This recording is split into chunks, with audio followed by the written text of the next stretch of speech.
Para esta ocasión, amada familia, la lectura de la Escritura Sagrada la tenemos en el Evangelio según Lucas, el capítulo 21, los versos desde el 5 hasta el verso 19.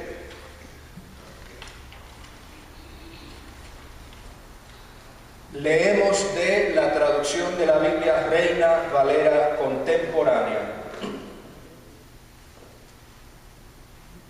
Y recibimos la palabra de Dios contenida en la Escritura en nombre de Dios Padre, Dios Hijo y Dios Espíritu Santo. Amén. Algunos hablaban de las hermosas piedras con las que el templo estaba adornado y de las ofrendas dedicadas a Dios. Así que Jesús les dijo: en cuanto a lo que ustedes ven, vienen días en que no quedará piedra sobre piedra.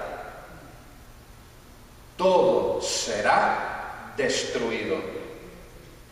Entonces le preguntaron: ¿y esto, maestro, cuándo sucederá? ¿Y qué señal habrá cuando esto ya esté por suceder? Jesús les respondió: cuídense de no ser engañados, porque muchos vendrán en mi nombre y dirán: yo soy, y también el tiempo está cerca. Pero ustedes no los oigan, no los sigan. Y cuando oigan hablar de guerras y levantamientos, no se alarmen, porque es necesario que esto suceda primero, pero el fin no llegará de manera repentina. También les dijo: se levantarán nación contra nación y reino contra reino. Habrá impresionantes terremotos y hambre y pestilencias en diferentes lugares. También sucederán cosas espantosas y habrá grandes señales en el cielo.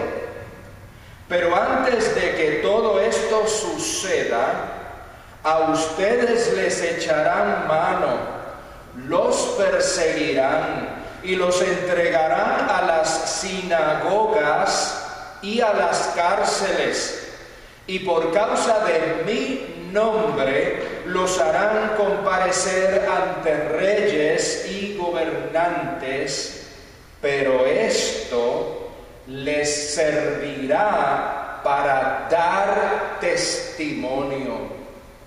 Propónganse en su interior no ponerse a pensar cómo responder a su defensa, porque yo les daré las palabras y la sabiduría, las cuales no podrán resistir ni contradecir todos sus oponentes. Ustedes serán entregados incluso por sus padres, hermanos, parientes y amigos. Y algunos de ustedes los matarán. Por causa de mi nombre, todo el mundo los odiará. Pero ustedes no perderán ni un solo cabello de su cabeza. Tengan paciencia, que así ganarán sus almas. Palabra de Dios.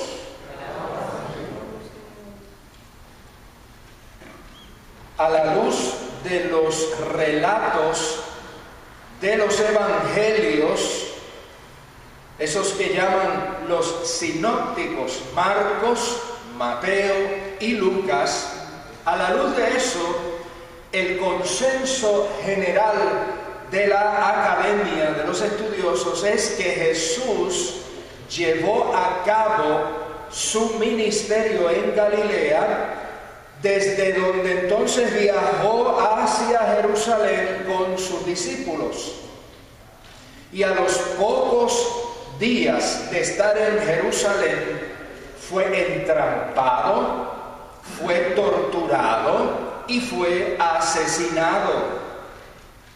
El Evangelio según Lucas es bastante detallado en su descripción de ese largo peregrinaje desde Galilea hacia Jerusalén. Usted lo puede encontrar allí desde el capítulo 9 hasta el capítulo 19. Y una vez ha llegado a Jerusalén, entonces la narración de Lucas se concentra en eventos ocurridos en el templo. A su llegada allí, cuenta el capítulo 19, que Jesús sacó del templo a los comerciantes, aquellos que estaban allí explotando la gente. Eso en el capítulo 19. Y luego en el capítulo 20 vemos que se narran diversas discusiones y cuestionamientos de su autoridad por parte de las autoridades religiosas. Y también allí se registran las duras denuncias de Jesús hacia los escribas. Y también allí se registran sus observaciones contrastando la generosidad de una viuda pobre frente a la hipocresía de unos ofrendadores opulentes. Y al observar todo eso, encontramos allí un elemento que me parece paradójico: el templo. Todo eso ha ocurrido en el templo. Y el templo es donde el Hijo de Dios debiese haber sido reconocido. Sin embargo, es el lugar donde más es rechazado por sus denuncias a la corrupción, a la ostentación y a las injusticias de los religiosos y los gobernantes de su tiempo. ¡Wow! Y cuando hacemos una radiografía honesta de la cristiandad contemporánea, podemos observar también que en muchos templos tampoco hay espacio para Jesucristo hoy. Quizás hay lugar para cuentos y para supersticiones sobre Jesús. Quizás hay lugar para un concepto de un Jesús acomodaticio a los intereses egocéntricos de la gente. Hay lugar para un Jesús que le da el visto bueno a estilos de vida indiferentes y ambiciosos. Pero no hay espacio para el Cristo de la cruz, el Cristo que nos confronta con la hipocresía, el Cristo que desarticula nuestra religiosidad superficial, nuestra religiosidad banal, y nos pone de cara a la realidad que nos circunda para que actuemos con compasión y con justicia. El texto que hoy leemos nos muestra un acontecimiento que da pie a un diálogo interesantísimo. A unos que allí alababan la belleza y los adornos del templo, Jesús les indicó que llegaría el día, verso 6, en que no quedará piedra sobre piedra, todo será destruido. En tiempos de Jesús, el templo de Jerusalén se encontraba en una condición de gran esplendor. Aquel templo había sido lujosamente totalmente reconstruido unos años antes por Herodes el Grande con el auspicio del Imperio Romano.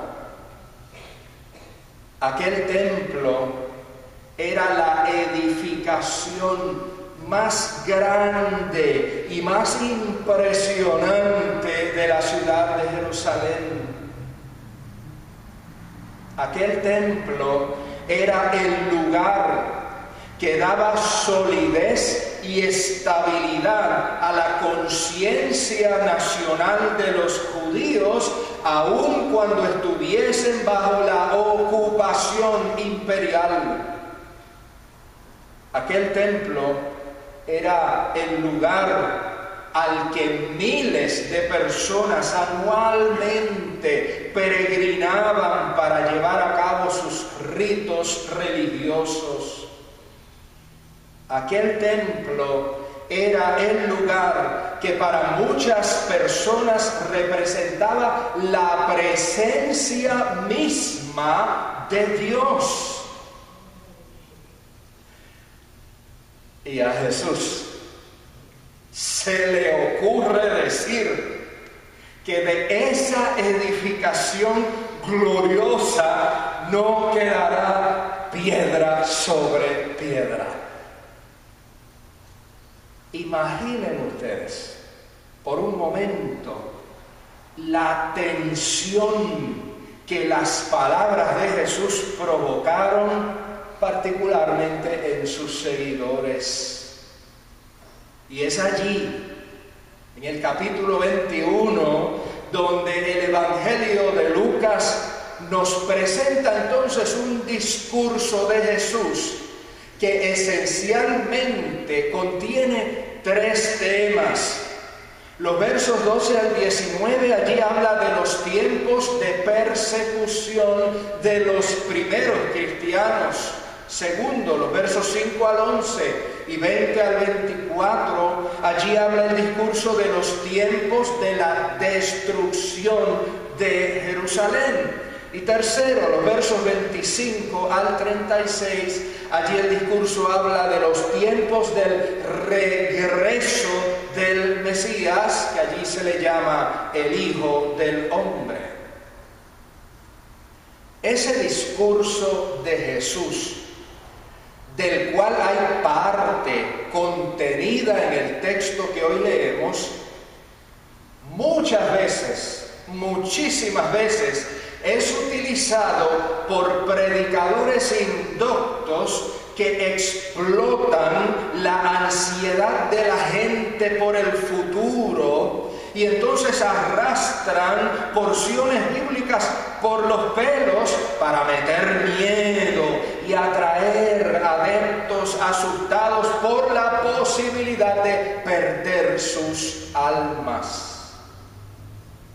Y aquí es donde nuevamente, mis amores, el estudiar y conocer el contexto de un pasaje bíblico nos permite interpretarlo y aplicarlo de una manera responsable a nuestra situación actual. Veamos.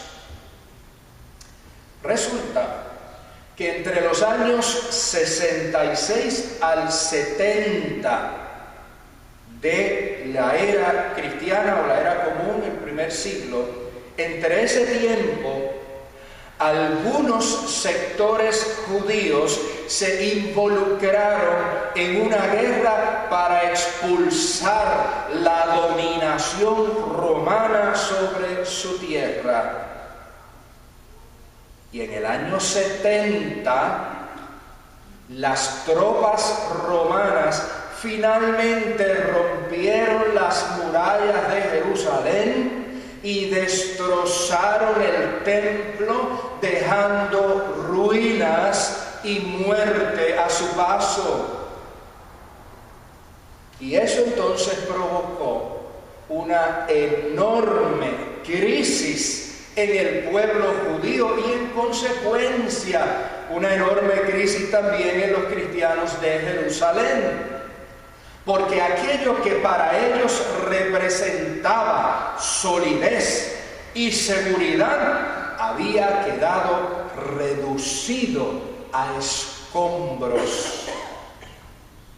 De modo que cuando leemos los versos 5 al 19 del capítulo 21, escuche bien esto, no estamos hablando de una predicción de eventos por acontecer en nuestro futuro, sino que se está hablando allí de algo que la comunidad que leyó y recibió el Evangelio de Lucas había ya vivido y aún se encontraba viviendo al momento que dicho Evangelio se escribió. La audiencia del Evangelio de Lucas era gente que ya estaba experimentando escasez, estaban experimentando carencias y persecuciones, acoso, torturas, encarcelaciones y muerte, primero de parte de sus compatriotas y sus familiares judíos, y luego por parte de las autoridades romanas. Para ese pueblo cristiano de primera y segunda generación, hermanas y hermanos nuestros que experimentaban serias dificultades por causa de su fe, para ellas y ellos las palabras de Jesús contenidas en ese discurso ciertamente eran motivo de aliento y eran motivo de esperanza. Primero, porque esas palabras les hacían saber que el Señor llevará la historia a su cumplimiento final, por difícil y dolorosa que pueda ser la vida en momentos particulares. Segundo, porque la presencia solidaria y la inspiración del Señor para su pueblo queda afirmada, como se evidencia luego en el libro de Hechos. Y tercero, porque si lo que Jesús dijo sobre aquel presente y futuro inmediato fue cumplido, lo que dijo entonces sobre su regreso también quedaba garantizado. El discurso no era de miedo, era de esperanza. Querida y querido amigo y hermano, esas tres mismas razones pueden ser motivo de esperanza para nosotras y nosotros en nuestro contexto, en el aquí y el ahora. Ahora bien, de todo eso, hoy yo quisiera acentuar algo. Cuando Jesús describió, según lo que leemos en el texto, describió las circunstancias que ya sabemos entonces que la audiencia del Evangelio de Lucas las estaba sufriendo al leer el Evangelio. Jesús hizo una expresión allí en el verso 13 que debemos considerarla con mucha seriedad. Pero esto, cito, pero esto les servirá para dar testimonio. Esto les servirá para dar testimonio. Mis amores, las circunstancias difíciles y complicadas, lejos de ser ocasión para que estemos revolcándonos en lamentos y en quejas, son oportunidades para dar testimonio del Señor. Y eso es algo que contrasta muchísimo con el concepto, las ideas y la práctica de la fe en nuestros tiempos y en nuestro contexto. Porque nos hemos acostumbrado a una fe de consumo.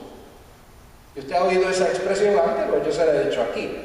Nos hemos acostumbrado a una fe de consumo. Es decir, vemos la experiencia religiosa como un instrumento o un mecanismo para recibir, recibir y recibir. Y nos contentamos cuando percibimos los beneficios de la fe, pero nos incomodamos cuando la fe nos reclama responsabilidad y compromiso. Nos agrada, nos encanta recibir la abundante gracia del Señor, pero nos inquieta escuchar que la respuesta a esa gracia de Dios se expresa en gratitud, que se concreta en entrega y servicio a Dios y a la humanidad sin distinciones. Nos encanta.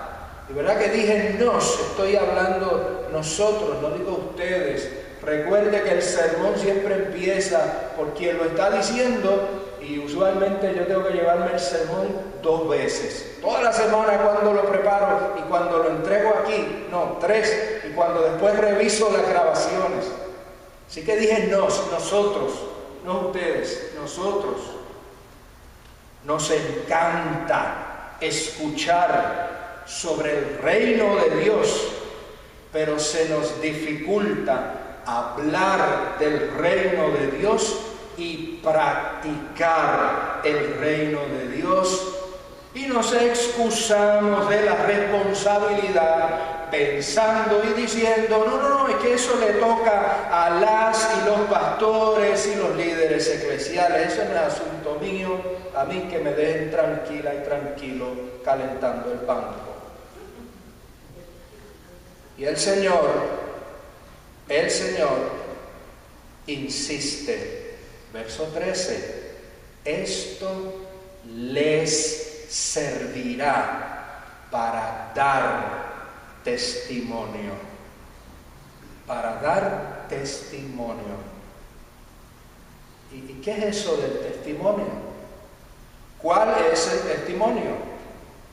Bueno, uno de los documentos confesionales de nuestra Iglesia Presbiteriana de los Estados Unidos afirma lo siguiente: la obra reconciliadora de Dios en Jesucristo y la misión de reconciliación a la cual Él ha llamado a su Iglesia son el corazón del Evangelio en cualquier época. ¿Le parece familiar ese lenguaje? Yo espero que sí, porque lo leímos al principio del servicio y lo hemos leído muchas otras veces. La obra reconciliadora de Dios en Jesucristo y la misión de reconciliación a la cual Él ha llamado a su iglesia. ¿Cuál es su iglesia? No son las paredes, no es el techo, no es el templo remodelado. ¿Cuál es la iglesia? Usted y yo. Él ha llamado a su iglesia a esa obra de reconciliación, y eso es el corazón del Evangelio en cualquier época. En el siglo I, en el siglo XVI y en el siglo XXI, que por cierto, si no se había enterado, estamos en el siglo XXI para comenzar ya prontito la tercera década. Hay quienes creen, lamentablemente, de una Biblia por aquí. Giovanni, esta es la Biblia para ti. Hay quienes creen que dar testimonio es sembrarle y meterle por la cabeza la Biblia a la gente. Hay incluso quienes creen que dar testimonio es utilizar mecanismos legales y mecanismos gubernamentales para oficializar sus ideas religiosas. Pero lo cierto, mis amores, lo cierto es que el testimonio no entra en discusiones ni contiendas. El testimonio no busca convencer por la fuerza. El testimonio simplemente busca manifestar a Cristo en palabra y en acción. Continúa diciendo nuestra confesión: la Iglesia confiesa su fe cuando da testimonio presente de la gracia de Dios en Jesucristo. La Iglesia confiesa su fe cuando da testimonio presente. Fíjese la expresión, testimonio presente de la gracia de Dios en Jesucristo. En cada época, la Iglesia ha expresado su testimonio a través de palabras y acciones, palabras y hechos, según la necesidad del tiempo lo requería. Y eso usted lo va a encontrar aquí también. Amadas y amados, el testimonio no es algo prefabricado. El testimonio no es algo enlatado. El testimonio tiene que ser genuino. El testimonio tiene que ser auténtico. El testimonio no es repetición de doctrinas memorizadas. El testimonio es vivencia que se expresa diariamente en palabras, actitudes y acciones. Ese es el testimonio presente. Mis hijas e hijos, cada día nos trae nuevas oportunidades para dar testimonio presente. No las dejemos pasar. Soli Deo Gloria. Amado Señor, concédenos ser, como se entonaba en la canción, más cual Cristo. Concédenos poner la mirada en Jesucristo, aprender, observar su forma de actuar, su forma de hablar, su sentir, su forma de tratar a las demás personas. Y ayúdanos, oh Dios, a que su carácter sea forjado en nuestras vidas, para que esas vidas sean testimonio presente de tu gracia donde quiera que estemos. En nombre de Cristo Jesús, así oramos y creemos. Amén y amén.